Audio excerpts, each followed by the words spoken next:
আসসালামু আলাইকুম বন্ধুরা। আজ আমরা দেখব একটা অসাধারণ জাপানিজ অ্যানিমেশন সিনেমা যেখানে প্রিয় মালিকের আদরে বেড়ে ওঠা ছোট্ট বিড়াল রুডলফ একদিন হঠাৎ হারিয়ে যায় হাজার হাজার কিলোমিটার দূরে। অচেনা সেই দুনিয়া থেকে সে কি ফিরতে পারবে তার পরিচিত ঠিকানায়, নাকি সারাটা জীবন তার রাস্তাতেই কাটাতে হবে? তো চলুন ছোট্ট বিড়ালটার শেষ পরিণতি দেখে নেওয়া যাক। গল্পের শুরুতে আমরা খুবই কিউট রুডলফ নামের একটা কালো বিড়াল দেখতে পাই। বিড়ালটা তার মালিকের সাথে জাপানের গিফু নামের একটা শহরে থাকে। রুডলফকে তার মালিক খুবই ভালোবাসে। রুডলফের জন্য সব সময় সে সব কিছুই ঘরে এনে রেখেছে যেন রুডলফ এখানে হাসি খুশি আর ভালোভাবে থাকতে পারে। রুডলফের মালিকের একটা প্রয়োজনীয় কাজে বাইরে যাওয়া দরকার ছিল, তো যাবার সময় রুডলফ তাকে খুবই ইমোশনাল হয়ে বারবার আটকে দিতে থাকে। রুডলফ আসলে তার সাথে যেতে চাচ্ছিল, কিন্তু মেয়েটা চলে যাবার সময় রুডলফকে ঘরে রেখে দরজা বন্ধ করে দেয়। রুডলফের আবার বাইরের দুনিয়া সম্পর্কে খুবই কৌতূহল ছিল। সে সবসময় বাড়ির মেইন দরজা বন্ধ থাকার কারণে কখনো বের হতে পারেনি। আসলে বাইরের দুনিয়াটা তো ঘরে পালন করা বিড়ালের জন্য একদমই সেফ ছিল না। এই কথাটা তার পাশের বাড়ির একটা বিড়াল তাকে বহুবার বুঝিয়েছে, কিন্তু রুডলফ তার কথা একদমই শোনে না। সে বাড়ির পাশে থাকা একটা গাছ বেয়ে বাড়ির ছাদে উঠে যায়। ছাদে উঠে সে এই প্রথমবার শহরের সবচেয়ে সুন্দর জায়গাটা দেখতে পায়। সামনে থাকা সুন্দর পাহাড় আর ঝলমলে শহর দেখে রুডলফ মনে করতে থাকে যে তার বসবাস করার জন্য ওই জায়গাটাই পারফেক্ট হবে। সে স্বাধীন মতো ঘুরতে পারবে, যা খুশি তা করতে পারবে। তাই রুডলফ ছাদ থেকে বাড়ির মেইন দরজার দিকে তাকায় আর দরজাটা খোলা পেয়ে সে বাইরে বেরিয়ে আসে। রুডলফ দেখতে পায় যে কিছু দূরেই তার মালিক হেঁটে হেঁটে কোথাও চলে যাচ্ছে। সেও তার মালিকের পিছু নেয়, কিন্তু এলোপাথারিভাবে হাঁটাচলা করার কারণে সে একটা সাইকেলের সাথে ধাক্কা লেগে বাজারের একটা মাছের বক্সের মধ্যে পড়ে যায়। মাছের মালিক মনে করেছিল যে রুডলফ হয়তো এখানে মাছ চুরি করতে এসেছে, এই জন্য সে রুডলফকে জোরে একটা আঘাত করে দেয়। মার খেয়ে রুডলফ সোজা একটা ট্রান্সপোর্টের গাড়িতে গিয়ে পড়ে যায় আর ব্যথা পাবার কারণে সে গাড়ির মধ্যেই বেহুশ হয়ে যায়। আর যখন তার চোখ খোলে সে দেখতে পায় যে সে তার শহর থেকে অনেক দূরে চলে এসেছে। গাড়িটা থামতেই রুডলফ বাইরে বেরিয়ে আসে আর দৌড়াতে দৌড়াতে সে একটা বাজারের মধ্যে ঢুকে পড়ে। রুডলফ এখানে জীবনে প্রথমবার এত মানুষ দেখতে পাচ্ছে। রুডলফ তো এত মানুষের ভিড়ে কখনোই চলাফেরা করতে অভ্যস্ত ছিলই না। রুডলফ হঠাৎ একটা শব্দ শুনতে পায়। কেউ একজন তাকে বলছে যে হয়তো তুমি এই শহরে প্রথমবার এসেছো। রুডলফ চারপাশে তাকিয়ে দেখে উপরে একটা টাইগার বিড়াল দাঁড়িয়ে আছে। বিড়ালটা সত্যি একেবারে বাঘের মতো বিশাল দেহী ছিল। রুডলফের মুখে তখন একটা মাছ ছিল। সেই বিশাল বিড়ালটা ওর সামনে এসে এক লাফে ওই মাছটা চাইতে থাকে। সে রুডলফকে বলে যে এই মাছটা আমাকে না দিলে তুমি তো অবশ্যই আমার হাতে মারা যাবে।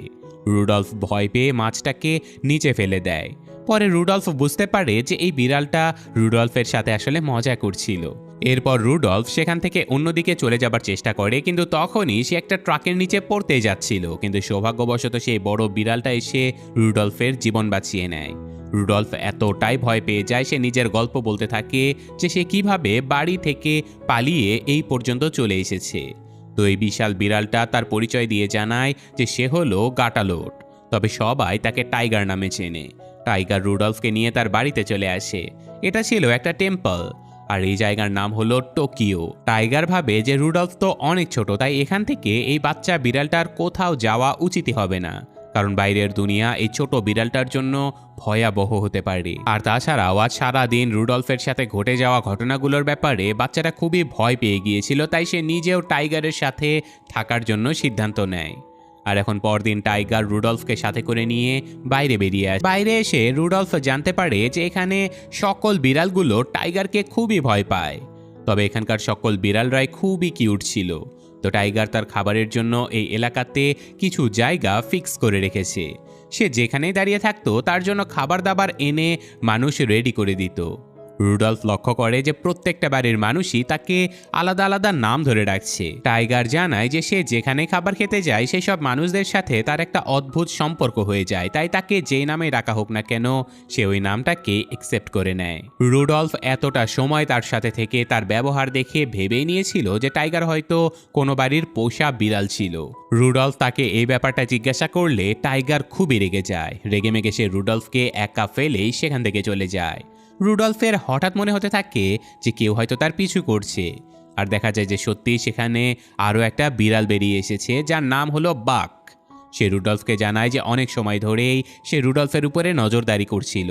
সে নাকি টাইগারকে খুব ভালোভাবে চেনে, তার মুড যে কোনো সময় চেঞ্জ হয়ে যায়। এই জন্য সে রুডলফকে পরামর্শ দেয় টাইগারের থেকে নিজেকে সে যেন একটু সেফ রাখে। এছাড়াও কথায় কথায় সে টাইগারের সবচেয়ে বড় শত্রু ডেভিলের ব্যাপারে জানায়। ডেভিল হলো একটা কুকুর, কিন্তু রুডলফ এইসব কথা কিছুতেই বিশ্বাস করে না, কারণ টাইগার এখন পর্যন্ত তার সাথে খুবই ভালো ব্যবহার করেছে। তার বিশ্বাসই হচ্ছিল না যে টাইগারেরও কোনো শত্রু থাকতে পারে। তো বাক এবার রুডলফকে টাইগারের একটা সবচেয়ে বড় খবর শোনায়। এই শহরে নাকি একসময় বড় আর নতুন একটা বুলডগ এসেছিল, যারা বিড়ালদেরকে খুবই বিরক্ত করত। টাইগার একাই সেই কুকুরটার সাথে যুদ্ধ করেছিল। সে বুলডগটাকে ধমকিয়ে বলেছিল যে আজকের পর থেকে সে যেন কখনো এই শহরের বিড়ালদেরকে বিরক্ত না করে। আর তাছাড়াও টাইগার প্রথম প্রথম একটা বাড়িতে পোষা বিড়াল হিসেবে থাকত। রুডলফ ভাবে যে সে যা ভেবেছিল সেটাই সত্য হলো। রুডলফ তখনই টাইগারের কাছে চলে যায় আর তাকে জিজ্ঞাসা করে যে তুমি কি সত্যি কুকুরের সাথে ওইভাবে ফাইট করেছিলে নাকি? কিন্তু টাইগার যেন আগের থেকেই রেগে ছিল। সে বলে, এইসব কথা কি তোমার কাছে মজা করা মনে হচ্ছে? বাইরের দুনিয়াতে সার্ভাইভ করা এতটাও সহজ নয়। নিজের বাড়ি ছেড়ে বাইরে বেরিয়ে আসলে প্রতিটা দিন কোনো না কোনো বিপদ আসতেই থাকবে, কিন্তু বাড়িতে থাকা বিড়ালেরা এই কথাটা কখনো বিশ্বাসই করবে না। রুডলফ বলে যে এবার আমার সব সত্যি জানা হয়ে গেছে, তুমি নিজেও একসময় বাড়িতেই থাকতে। টাইগার বুঝে যায় যে এই কথাটা লুকিয়ে এখন আর কোনো লাভ নেই। এই জন্য সে রুডলফকে সাথে করে নিয়ে তার পুরাতন মালিকের বাড়ির সামনে চলে যায়। আর এই বাড়িটার পাশেই ছিল ডেভিল নামের সেই কুকুরটার বাড়ি। টাইগার বলে যে তার মালিক অনেক আগে আমেরিকাতে চলে গিয়েছে, তবে যাবার আগে সে টাইগারকে লেখাপড়া শিখিয়ে গিয়েছিল যেন সে যে কোনো ভাষা বুঝতে পারে, আর তার অনুপস্থিতিতে যেন টাইগার বাইরের দুনিয়াতে সার্ভাইভ করতে পারে। টাইগার খুব সহজেই ধীরে ধীরে সব ধরনের ভাষা শিখে নিয়েছিল। রুডলফ বলে যে তুমি এত ভাষা শিখেছো ভালো কথা, কিন্তু এতে তোমার কি লাভ হয়েছে? টাইগার জানায় যে এখন পর্যন্ত সে মানুষের খাবারের মেনু সম্পর্কে জানতে পেরেছে, যা দেখে সে কোনটা খাবে আর কোনটা খাবে না সেই সম্পর্কে ধারণা নিতে পারে। কথাবার্তায় শেষে ওরা চলেই যাচ্ছিল, তখনই ওদেরকে থামিয়ে দেয় একটা কুকুর। সে ওদেরকে নিয়ে বিভিন্ন কথা বলে হাসি ঠাট্টা করতে থাকে। সে বলে যে তোমরা তো খাবারের লোভে খাবার খুঁজতে খুঁজতে এখানে চলে এসেছো। যদি তোমাদের বেশি ক্ষুধা লেগে থাকে তাহলে আমার বেঁচে যাওয়া খাবারটা দিয়ে দিচ্ছি, খেয়ে নাও। টাইগার চাইলেই তার সাথে মারামারি করতে পারত, কিন্তু সে কিছু না বলে রুডলফকে নিয়ে চলে আসে। রুডলফের কুকুরটার উপরে খুবই রাগ হচ্ছিল। সে টাইগারকে বলে যে তুমি কেন ওর কথায় কোনো জবাব দিলে না? টাইগার জানায় যে একসময় ডেভিল কুকুর আর সে খুবই ভালো বন্ধু ছিল। যখন থেকে আমি আমার বাড়ি হারিয়েছি তখন থেকেই সে আমাকে নিয়ে এরকম অনেক কথাই বলে। এরপর টাইগার তার সাথে রুডলফ আর বাঘকে নিয়ে একটা লাইব্রেরিতে চলে যায়। সেখানে ওরা একটা প্রাণীর বই খুঁজে পায়। টাইগার তো বই পড়তে পারত, এই জন্য সে ওই দুজনকে গল্প শুনিয়ে একটা কল্পনার দুনিয়াতে নিয়ে যায়।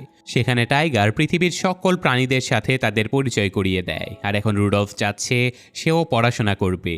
টাইগার বলে যদি আমি তোমাকে পড়াশোনা শেখাই তাহলে পড়াশোনা শেখার মাঝে তুমি কিন্তু ছেড়ে দিতে পারবে না। এরপর রুডলফের পড়াশোনা শুরু হয়ে যায়। টাইগার তাকে নিয়ে একটা টিচারের কাছে চলে যায়, আর এই টিচারটা টাইগারকে খুবই ভালোবাসতো। তার জন্যই টাইগার যখন তখন বিনা বাধায় লাইব্রেরিতে প্রবেশ করতে পারত। তো লাইব্রেরিতে ঢুকেই রুডলফের নজর পড়ে টিভির দিকে। টিভিতে রুডলফের শহরের সেই পাহাড়টা দেখানো হচ্ছিল। সে এটা দেখে চিনে ফেলে। টাইগার অবশ্য এই শহরটা সম্পর্কে জানতো, কিন্তু রুডলফের এই শহর টোকিও ছেড়ে অনেক দূরে ছিল। একটা মানচিত্র দেখিয়ে টাইগার রুডলফকে ওর লোকেশন সম্পর্কে বুঝিয়ে দেয়, কিন্তু রুডলফের তো জায়গার দূরত্ব সম্পর্কে কোনো ধারণাই ছিল না। মানচিত্র ছোট হওয়াতে টোকিওর পাশে যেহেতু তার শহরের নাম ছিল, তাই সে মনে করতে থাকে এই ঘরের পাশেই তার ঘর। টাইগার আবারও তাকে বোঝায় যে এটা তো একটা মানচিত্র, এতে লোকেশনগুলো চেনার সুবিধার জন্য ছোট ছোট করে দেখানো হয়েছে। সত্য বলতে তোমার বাড়ি যেতে হলে অনেক রাস্তা পার হতে হবে, আর তাছাড়াও তুমি তো খুবই ছোট বাচ্চা একটা বিড়াল, একা একা তোমার পক্ষে ওখানে পৌঁছানো একেবারেই অসম্ভব। কিন্তু রুডলফ তখনও বুঝতে পারছিল না। সে এখনও মনে করতে থাকে যে সে একা এখান থেকে চলে যাবে। তো মাঝপথে বাঘ তাকে আটকে দেয়, কিন্তু তবুও রুডলফ থামতে চায় না। এত দূরের পথ সহজে যাবার জন্য সে একটা ট্রাকের উপরে উঠে পড়ে, কিন্তু এখন পর্যন্ত রুডলফ তো পড়াশোনা করতে পারতো না। তাই টাইগার দেখতে পায় যে সে একটা ফ্রোজেন ট্রাকে উঠে পড়েছে। রুডলফের ভাগ্য ভালো ছিল, কারণ কিছু দূর যেতেই সে ট্রাকটা থেমে গিয়েছিল। সাথে সাথে টাইগার রুডলফকে উদ্ধার করতে ট্রাকে উঠে পড়ে, কিন্তু ততক্ষণে রুডলফ রীতিমতো ফ্রিজ হয়ে গিয়েছিল। কোনো রকমে সে রুডলফকে বাইরে নিয়ে আসে আর তার উপরে খুবই রাগারাগি করে। এরকম তাড়াহুড়ো আর নিজের বোকা বোকা সিদ্ধান্তের কারণে একসময় হয়তো সে নিজের জীবনটাই হারিয়ে ফেলবে। তো মরতে মরতে বেঁচে যাওয়া রুডলফ এবার নিজেই নিজের ভুল বুঝতে পারে। এরপর থেকে রুডলফ টাইগারের সাথেই থাকতে শুরু করে। তো কিছুদিন পরে ওরা জানতে পারে যে কোন গাড়িটা টোকিও থেকে রুডলফের শহরে চলে যায়, আর খোঁজ নিয়ে জানা যায় যে কাল সকালেই গাড়িটা সেই শহরের উদ্দেশ্যে ছেড়ে যাবে। কাল যেহেতু সে চলে যাবে তাই বাঘ বলে যে এবার তো তোমাকে বিদায় দেবার জন্য একটা বিদায় অনুষ্ঠান করা উচিত। বাঘ তাকে জিজ্ঞাসা করে যে তোমার পছন্দের খাবার কোনটি। রুডলফ ভাবে যে তার পছন্দের খাবার এখানে পাওয়া যাবে না হয়তো। সেই সময় ওরা দেখতে পায় যে টাইগার কোথাও একটা যাচ্ছে। যাওয়ার আগে টাইগার বলে যায় যে চিন্তা করো না, বিদায় অনুষ্ঠানের পার্টির আগে আমি চলে আসব। কিন্তু এমনটা হয় না, টাইগার অনেক সময় পেরিয়ে গেলেও ফিরে আসে না। তাই রুডলফ তাকে চারপাশে খুঁজতে থাকে কিন্তু কোথাও খুঁজে পায় না। এরপর বাঘ এসে তাকে জানায় যে টাইগার নাকি তার পুরাতন মালিকের বাড়িতে বেহুশ হয়ে পড়ে আছে, কারণ টাইগার নাকি সেখানে ডেভিলের সাথে ফাইট করেছে। রুডলফ আর এক মুহূর্ত অপেক্ষা না করে টাইগারের কাছে চলে যায়। অনেক ধাক্কাধাক্কি আর ডাকাডাকি করেও টাইগার সাড়া দিচ্ছিল না। ছোট্ট রুডলফ কোনোভাবে বিশাল টাইগারকে নিজের মুখে উঠাতেই পারছিল না। তখনই তার মনে পড়ে যায় সেই লাইব্রেরিয়ানের কথা। তাই সাথে সাথে রুডলফ টিচারকে সাথে করে নিয়ে টাইগারের কাছে ফিরে চলে আসে। টিচার সাথে সাথে টাইগারকে নিয়ে একজন ওয়েটের কাছে চলে আসে, আর বাক রুডলফকে জানায় যে তার বিদায় অনুষ্ঠানের পার্টিতে রুডলফের পছন্দের খাবার টাইগার আনতে গিয়েছিল। সেই খাবারটা একমাত্র ডেভিলের কাছেই ছিল। এত শত্রুতা থাকা সত্ত্বেও টাইগার সেই খাবারটা ডেভিলের কাছে চাইতে গিয়েছিল। ডেভিল সেই সুযোগটাকে কাজে লাগায় আর সে চালাকি করে টাইগারকে নিজের কাছে ডেকে নিয়ে অ্যাটাক করে দেয়। এই কথা জানতে পেরে রুডলফের খুবই কষ্ট হয়। সে কিছুতেই মেনে নিতে পারছে না যে তার ইচ্ছে পূরণ করার জন্যই টাইগারের আজ এত খারাপ অবস্থা। সৌভাগ্যবশত ততক্ষণে টিচার টাইগারকে নিয়ে বাইরে বেরিয়ে এসেছিল, আর ভেট ওদেরকে জানায় যে টাইগার এখন বিপদমুক্ত আছে, তবে এখন তার পর্যাপ্ত বিশ্রাম দরকার। টিচার ওদের দুজনকে নিয়ে নিজের বাড়িতে চলে আসে, আর টাইগারের জ্ঞান ফিরতেই সে রুডলফকে জানায় যে আমি শুধু তোমাকে তোমার বাড়িতে সেফলি দিয়ে আসতে চেয়েছিলাম, কিন্তু এখন আমার এমন অবস্থা যে তোমাকে একাই যেতে হবে। শেষবারের মতো রুডলফ তাকে সব সময়ের জন্য তার পাশে থাকার জন্য ধন্যবাদ জানায়। তখনই বাক এসে জানায় যে রুডলফের শহরে যাওয়ার গাড়িটা ছেড়ে যাবার সময় হয়ে গিয়েছে। সে টাইগারকে গুড বাই বলে বেরিয়ে পড়ে। তো যাবার সময় সে বাককে বলে যে চলে যাবার আগে আমার একটা গুরুত্বপূর্ণ কাজ আছে। ওর কাজটা ছিল ডেভিল কুকুরটাকে শাস্তি দেয়া। এটা বলে রুডলফ সোজা ডেভিলের কাছে চলে যায়। সে সরাসরি বলে যে আমি এখানে টাইগারকে মারার বদলা নিতে এসেছি। ডেভিল ভেবেছিল যে এত ছোট্ট একটা বিড়ালকে সে 1 মিনিটে খতম করে দিতে পারবে, কিন্তু ডেভিল তো জানতোই না যে রুডলফ কতটা দ্রুতগতি সম্পন্ন ছিল। রুডলফের ফ্লেক্সিবিলিটি আর স্পিডের কারণে ডেভিল ওর পিছু করতে করতে সোজা পানির মধ্যে পড়ে যায়। আর আমরা দেখতে পাই যে ডেভিল তো সামান্য পানিতেও সাঁতার কাটতে পারে না। ডেভিল ডুবেই যাচ্ছিল, তখনই রুডলফ তাকে বলে যে প্রমিস করো আজকের পর থেকে তুমি কারো ক্ষতি করবে না। ডেভিল প্রমিস করলে সে ডেভিলকে উপরে উঠিয়ে নিয়ে আসে। তো যাবার আগে সে আরও একবার ডেভিলকে ওয়ার্নিং দিয়ে যায় যে নেক্সট টাইম তুমি যদি এমন কোনো শয়তানি করো তাহলে আমার হাত থেকে তোমাকে কেউ বাঁচাতে পারবে না। আর ফাইনালি রুডলফ আবারও টাইগারের কাছে ফিরে গিয়ে জানায় যে যতদিন তুমি পুরোপুরি সুস্থ না হবে ততদিন আমি কোথাও যাব না। এরপর ধীরে ধীরে টাইগার সুস্থ হয়ে ওঠে। তো এভাবে একদিন বাঘ এসে জানায় যে যেই বাড়িতে টাইগারের মালিক থাকতো সেখানে এখন অন্য কেউ এসে উঠেছে। সকল বিড়াল একসাথে সেই বাড়ির কাছে চলে যায়। রুডলফ সবার আগে ডেভিলের সাথে দেখা করে। ডেভিল এতদিনে ভালো একটা কুকুর হয়ে গিয়েছিল। সে রুডলফকে জানায় যে টাইগার সব সময় নিজের খাবার ডেভিলের সাথে ভাগাভাগি করে খেত, কিন্তু এত কিছুর পরেও সে কখনো টাইগারের সাথে ভালো ব্যবহার করেনি। এই জন্য আছে নিজের খাবারের কিছু অংশ রুডলফকে দিয়ে দেয় আর বলে যে আমার তরফ থেকে টাইগারের কাছে ক্ষমা চেয়ে নিও প্লিজ। রুডলফ সাথে সাথে সেই খাবারটা নিয়ে টাইগারের কাছে ফিরে চলে যায় আর ডেভিলের বলা সকল কথা টাইগারকে জানিয়ে দেয়। যে কথাটা শুনে টাইগারও ডেভিলকে মাফ করে দিয়েছিল। আর টাইগার রুডলফকে সাথে করে নিয়ে এখন একটা দোকানের সামনে চলে আসে আর জানায় যে এখানে খুবই তাড়াতাড়ি একটা গাড়ি আসবে যেটা সোজা রুডলফের শহরে যাবে। কিন্তু এতদিন এখানে থেকে রুডলফ এই জায়গাটা অনেক পছন্দ করতে শুরু করেছিল। এই জন্য সে টাইগারকে ছেড়ে কোথাও যেতে চাচ্ছিল না। টাইগার বলে যে যেই ভুল আমি করেছিলাম সেই ভুল তুমি করো না। এতদিন আমি তোমাকে অনেক কিছু শিখিয়েছি, তুমি অবশ্যই বাইরের দুনিয়াতেও সার্ভাইভ করতে পারবে। তখনই সে রুডলফকে গাড়ির নাম্বার পড়া শিখিয়ে দেয়, যা দেখে রুডলফ বুঝতে পারে যে কোন গাড়ি কোন শহরে যাবে। এবার সময় ছিল রুডলফের বিদায় অনুষ্ঠান পার্টির। আর সেই পার্টির জন্য সকল বিড়ালেরা চলে গিয়েছিল ডেভিলের কাছে। আর এখানে টাইগার জানায় যে সে কিভাবে তার মালিকের পিছু করতে করতে আমেরিকাতে যেতে চেয়েছিল, কিন্তু সে যেতে পারেনি। এখন তার মালিক এই বাড়িটাও বিক্রি করে দিয়েছে। এরপর থেকে সে আর কখনো এই বাড়িতে আসতেও পারবে না। এটা শুনে সবাই খুবই কষ্ট পায়। ডেভিলও এই কথাটা শুনে খুব কষ্ট পায়, কারণ সে হয়তো তার জীবনের সবচেয়ে ভালো বন্ধুটাকে হারাতে চলেছে। তো শেষ পর্যন্ত রুডলফ তার বাড়ি যাওয়ার জন্য একটা গাড়িতে উঠে পড়ে, কিন্তু যেতে যেতে হঠাৎ করে সেই গাড়ির টায়ারটা নষ্ট হয়ে যায়। এই জন্য অনেক দূরের রাস্তা তাকে পায়ে হেঁটেই যেতে হচ্ছিল।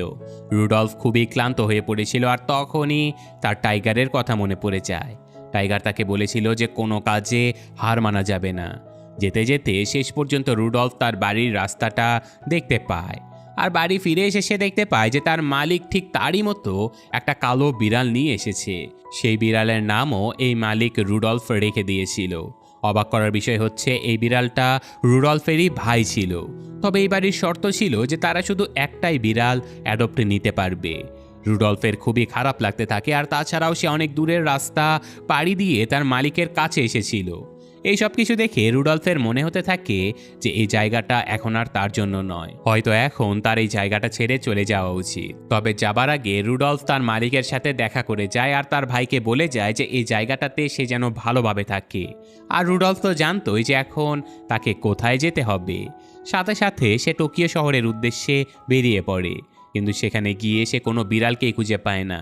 রুডলফ ভাবতে থাকে যে হয়তো সেইখানে আসতে অনেক দেরি করে ফেলেছে, আর টাইগার হয়তো আমেরিকা যাবার জন্য বেরিয়ে পড়েছে। তখনই সেখানে টাইগার আর তার বাকি সঙ্গীরা চলে আসে। রুডলফ টাইগারকে দেখে খুবই খুশি হয়ে গিয়েছিল। সে বলে যে এই জায়গা থেকে আমি আর কোথাও যাব না। টাইগারও জানায় যে আমিও আমেরিকার উদ্দেশ্যে চলেই যাচ্ছিলাম, কিন্তু পরে যখন আমি জানতে পারি যে এই বাড়িতে যে নতুন মালিক এসেছে সে আমারই পুরাতন মালিক, তখন এই জায়গা ছেড়ে আমি আর কোথাও যাইনি। আর তাছাড়াও আমার পুরাতন মালিক যখন আবার আমাকে দেখতে পেয়েছিল তখন তিনি খুবই খুশি হয়ে গিয়েছিল। আর এই জন্য টাইগারের মালিক এবার শুধু টাইগারকে না, সে টাইগারের সাথে থাকা সকল বিড়ালকেই নিজের বাড়িতে আশ্রয় দেয়, আর অনেক খাবারও খেতে দেয়। ডেভিলও তার পাশের বাড়িতেই ছিল, আর এখন সবাই মিলে সেখানেই সুন্দরভাবে এই দিনগুলো কাটাতে পারত। সেই সাথে বিড়ালের এই সুন্দর মুভিটা এখানেই শেষ হয়ে যায়। তো কেমন লাগলো আজকের গল্পটা কমেন্টে অবশ্যই জানাবেন। আমি আজকের মতো বিদায় নিচ্ছি, আল্লাহ হাফেজ।